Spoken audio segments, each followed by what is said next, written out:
Hi, and welcome to our visit to Winston Churchill's Chartwell in Kent. And I hope you like what we've put together. Why not subscribe so you don't miss any of our future travels?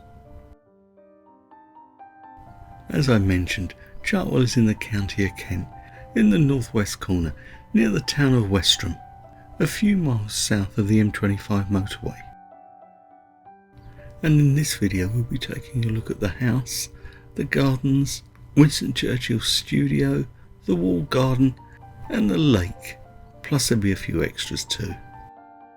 So for now let's start the walk from the car park and ticket office through the gardens.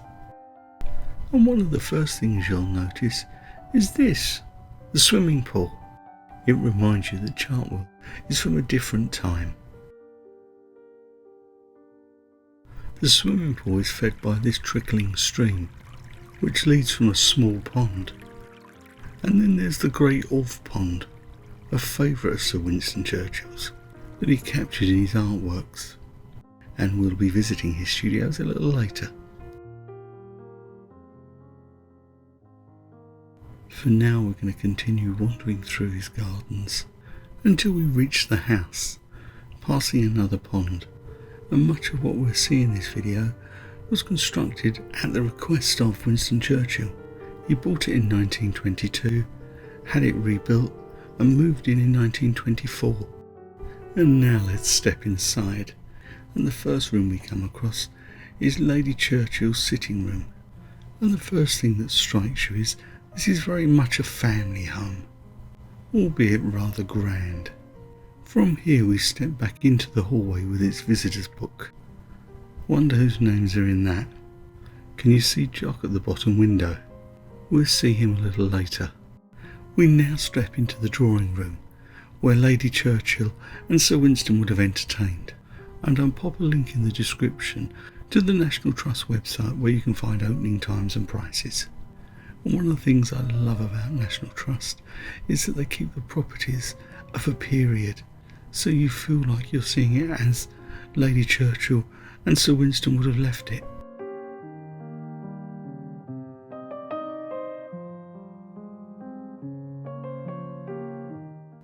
Our next stop is onwards towards the library, and one thing I do need to say is that the room guides at Chartwell's, and in fact all National Trust properties, can offer a fascinating insight into the history of each of these rooms, so feel free to ask them any questions you may have. And once again, the room is laid out as you would expect Winston Churchill to have found it. And on the far wall of the library is a map of the D-Day landing beaches. I'll pop a link to our video on that at the very end of this.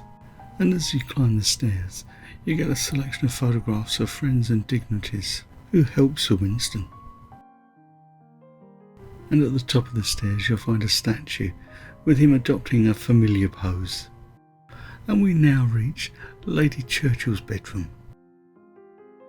And I have to say, it's all very stylish. And I especially love these bedside tables.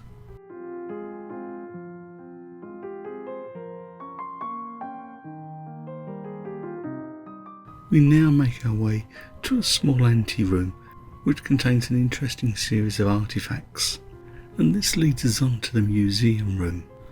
And Sir Winston Churchill always planned for there to be a small museum at Chartwell, and a year after his death in 1966, with the property now being in the hands of the National Trust, 3 bedrooms were converted to create the museum room and the uniform room. This section of the house is fascinating, giving you further insights into Sir Winston Churchill. I didn't know, for example, he'd won a Nobel Prize for Literature, but that shouldn't have come as a surprise. There's so many more sides to Sir Winston than just a great wartime leader. And the next room is the uniform room, along with a selection of his hats.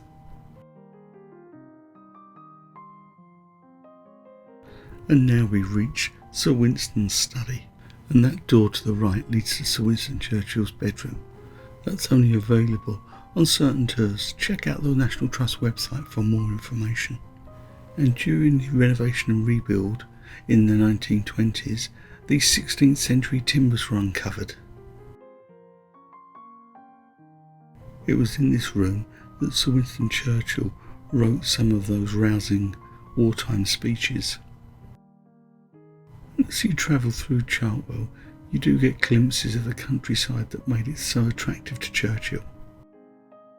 And now we journey down from the first floor to the lower ground floor.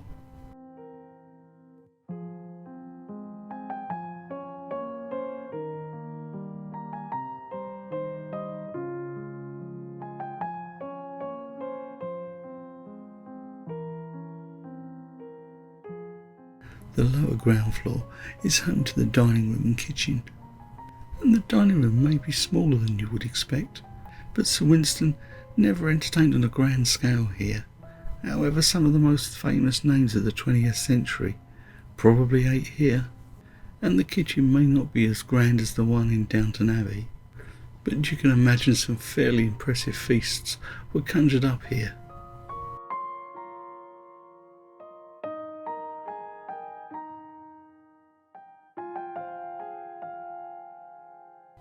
From the kitchen we lead into another exhibition room, a history of Winston Churchill in 50 objects.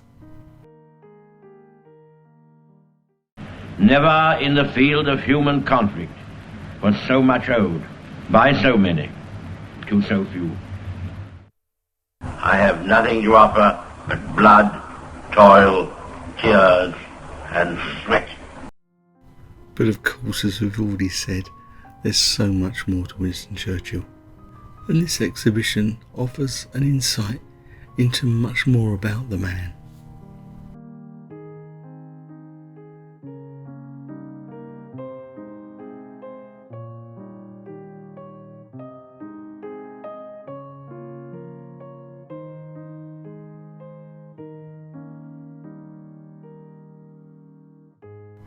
And it's from here we step outside to discover more of Chartwell, including those views over the high weald of Kent that Sir Winston Churchill fell in love with back in 1922.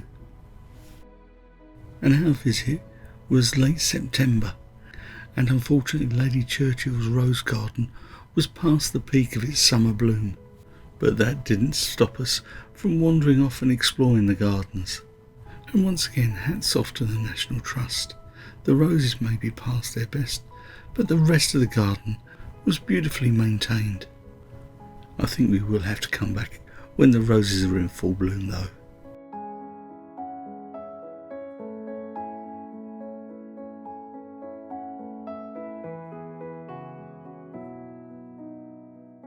In the corner of the formal gardens you'll find the Marlborough Pavilion, and as you probably know, Winston Churchill is a direct descendant of the first Duke of Marlborough. And it's from here you get stunning views over the high weald of Kent and also back to the house itself. Now as we explore the grounds, I'll give you an update on a video I have planned. It'll be a small circular road trip of about 23 miles, taking in Westerham, the National Trust village of Tiddleston, Hever Castle, Edenbridge, and of course Chartwell. So why not subscribe so you don't miss that? And now we wander past the front of the house. This is the only bit to have featured in The Darkest Hour. And through the yew we spot another part of Chartwell, the Croquet Lawn. I believe this was a feature that Lady Churchill insisted on. Anyone for croquet?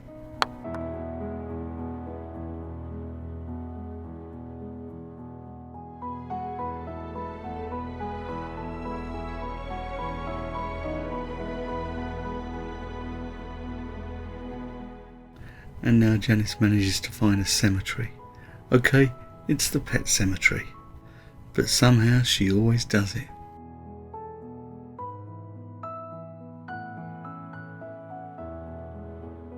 And now I put in a rare appearance. I think that's me checking the notes to see if there's any mention of a pet cemetery.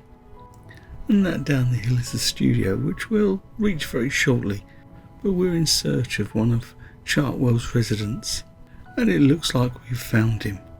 Jock the 7th, the marmalade cat with the white bib and 4 white socks, a request of the Churchill family on leaving Chartwell to the National Trust in 1966.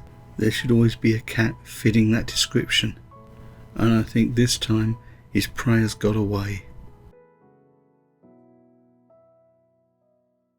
A stroll down the hill leads you to Winston Churchill's studio, and it's in here you'll find the largest collection of paintings by Sir Winston Churchill. He picked up the hobby in later life around about the age of 41 as a way to relax and unwind. And I'm looking for a picture from Villefranche-sur-Mer on the French Riviera, which I know he enjoyed. But as you can see, there's a collection from his travels and also from Chartwell itself.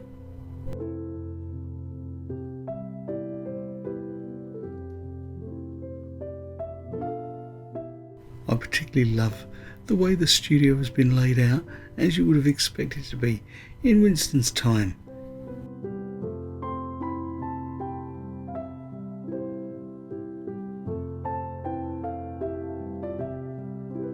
The attention to detail is brilliant, right down to the cigar and the glass of whiskey.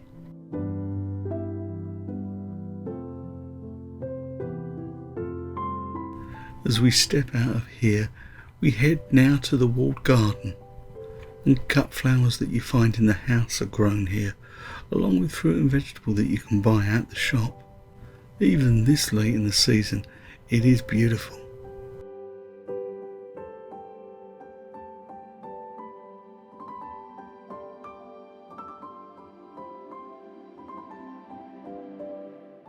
In the centre of the garden, you'll find the Golden Rose Avenue, and at the top of the hill, the garden cottage.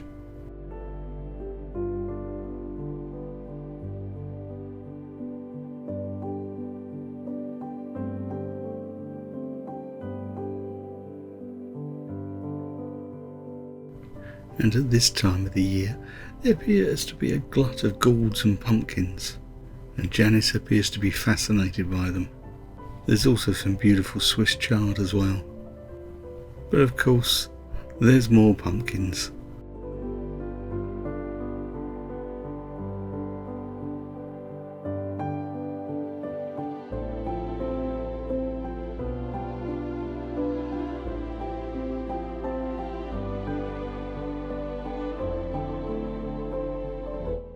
Within the walled garden, you'll find Marycot, a small toy home built for Sir Winston Churchill's daughters Sarah and Mary, and what a wonderful little playhouse it is too.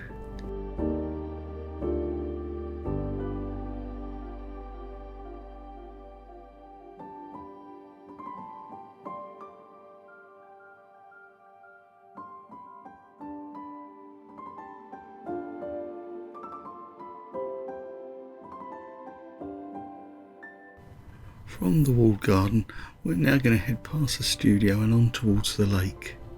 Again, it's a place of peace and relaxation.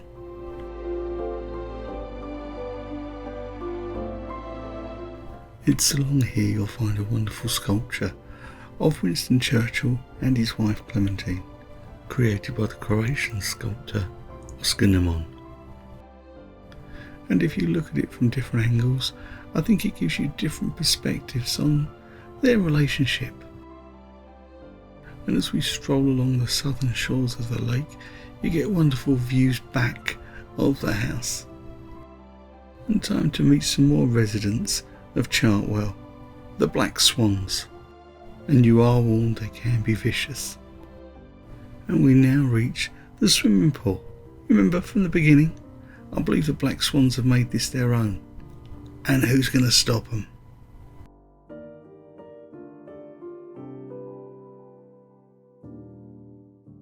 We're now making our way back to the car park via the gift shop and cafe. And I think it's now time to wrap this up and say thanks so much for watching. I really hope you like what we put together. Don't forget, if you've enjoyed it, subscribe, give us a big thumbs up. We'd really appreciate it.